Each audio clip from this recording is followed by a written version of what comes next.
సభ ఒకటి పెట్టి ఆ సభ పేరు జెండా సభ అంట.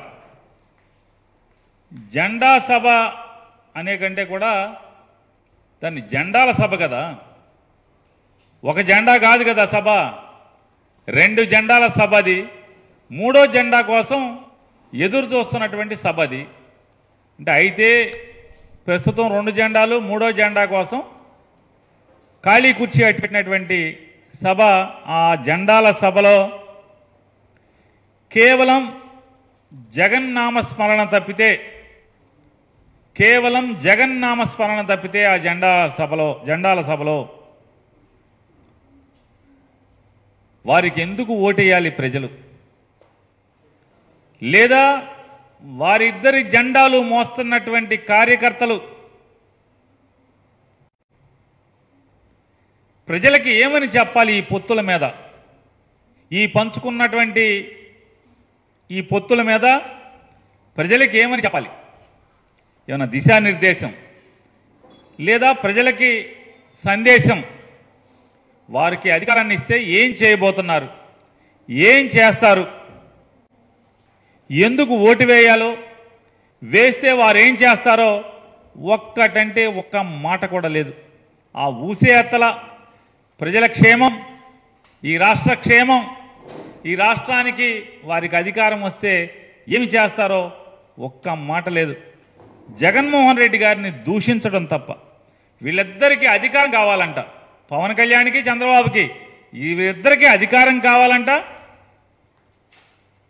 ప్రజలకైతే ఏమన్నా మేలు చేయటానికైతే కాదు, ప్రజలకి మేలు చేయటానికి కాదంట, జగన్ని, జగన్తో ఉండే వాళ్ళని దాడులు చేయటానికి. అంటే వైఎస్ఆర్ కాంగ్రెస్ పార్టీలో పనిచేస్తున్నటువంటి వాళ్ళు కానీ లేదా జగన్మోహన్ రెడ్డి గారి మీద దాడులు చేయడానికి వీళ్ళకి అధికారం కావాలంట. ఇది ఏతావాత వాళ్ళు ఆ సభ ద్వారా, జెండాల సభ ద్వారా వాళ్ళు ఇచ్చిన సందేశం. అయితే కనీసం 2014 నుంచి 19 దాకా చంద్రబాబు నాయుడు, పవన్ కళ్యాణ్ ఇద్దరి ప్రభుత్వం, ఇద్దరూ కలిసి అధికారంలో ఉండగా రైతులకు, మహిళలకు, విద్యార్థులకు, నిరుద్యోగ యువతకు, బీసీలకు, ఎస్సీలకు, ఎస్టీలకు, మైనార్టీలకు విద్య గురించో ఆరోగ్యం గురించో ఏ ఒక్కరికైనా ఈ రాష్ట్రంలో ఒక్క మేలు చేసిన విషయం కూడా వారు చెప్పలేకపోయారు. ఈ రాష్ట్రానికి 5 ఏళ్ళు అధికారాన్ని ఇస్తే, పవన్ కళ్యాణ్కి, చంద్రబాబు నాయుడు గారికి ఇద్దరికి కలిసి అధికారాన్ని ఇస్తే ఒక్కటంటే ఒక్కటి ఈ రాష్ట్రానికి మేలు ఏమైనా చేశారంటే ఒక్క మాట కూడా చెప్పలేకపోయారు. పోనీ కాపుల ఆత్మ గౌరవాన్ని పెంచేటువంటి ఒక్క మాట అంటే ఒక్క మాట ఏమైనా చెప్పాడా పవన్ కళ్యాణ్ కానీ, చంద్రబాబు నాయుడు కానీ ఇద్దరూ కలిసి? కాపులు ఓట్లు కావాలి, కాపులు జెండా మోయాలి, తెలుగుదేశం జెండా. కాపుల ఆత్మగౌరవాన్ని పెంచేటువంటి ఒక్క మాట కూడా వాళ్ళు ఏమైనా మాట్లాడారా? ఆత్మాభిమానాన్ని చంపుకుని తెలుగుదేశం పార్టీ మాత్రం జెండా మోయమని మాత్రం చెప్తున్నారు ఇద్దరు కలిసి. ఏతవాదాలు చెప్పేది ఇది.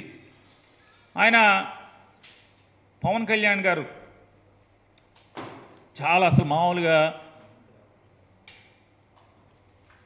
సినిమా డైలాగులన్నీ కూడా బట్టి చంద్రబాబు మాట్లాడుతుంటే వెనక కుర్చీలో కూర్చుని ప్రాక్టీస్ చేసి ఈ డైలాగ్ ఇట్లా చెప్పాలి, ఇట్లా చెప్పాలని చెప్పిన మాటకి అంటే సినిమా షూటింగ్ యాక్షన్ అని చెప్పే ముందు కుర్చీలో కూర్చుని మాట్లాడుకున్న బాణీలో ఆయన మొత్తం ఈ రాసుకొచ్చినాయి, సినిమా వాళ్ళు రాసిచ్చినట్టున్నారు ఎవరో, ఆ రాసుకొచ్చినాయి అన్నీ మాట్లాడుతూ ఆయన చెప్తాడు. జూబ్లీ హిల్స్ సొసైటీలో జగన్ నువ్వేం చేశావో నాకు తెలుసు, చెక్ పోస్ట్లో ఏం చేశావో నాకు తెలుసు, కంటకి రెస్టారెంట్లో ఏం చేసేవాడివో నాకు తెలుసు అన్నాడు. ఎంతసేపు జగన్ గురించి నాకు తెలుసు అని చెప్పడం ఎందుకు? బ్లాక్మెయిలింగా?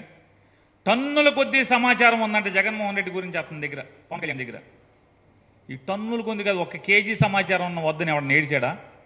జగన్ బతిమాలుకున్నాడా? పోనీ మేము అడిగామా? అమ్మమ్మ పవన్ కళ్యాణ్ గారు దాయి బాబు దాయి ఇప్పబాకు, నీ టన్నుల సమాచారాన్ని దాచుకోమని చెప్పాడు. నీకు చేతనైతే నీ దగ్గర టన్నులు ఏమున్నాయో బయటెట్టు. నువ్వు నిజంగా నికార్సైనోడివి అయితే బయటెట్టు. ప్రతిసారి జగన్ నీ గురించి నా దగ్గర సమాచారం నువ్వు ఉంటే దాచుకుని మురగబెట్టుకోవటం ఎందుకు? పెట్టవా బయటికి, ఈ టన్నుల సమాచారాన్ని బయటెట్టు. బ్లాక్ మెయిలింగా? జగన్ దగ్గర బ్లాక్ మెయిలింగ్లు కుదరవు, బేరాలు ఉండవమ్మా. పవన్ కళ్యాణ్, జగన్మోహన్ రెడ్డి దగ్గర బేరాలు ఉండవమ్మా. చేతనైంది చేసుకో పవన్ కళ్యాణ్, నీ దగ్గర టన్నుల సమాచారం ఉంటే.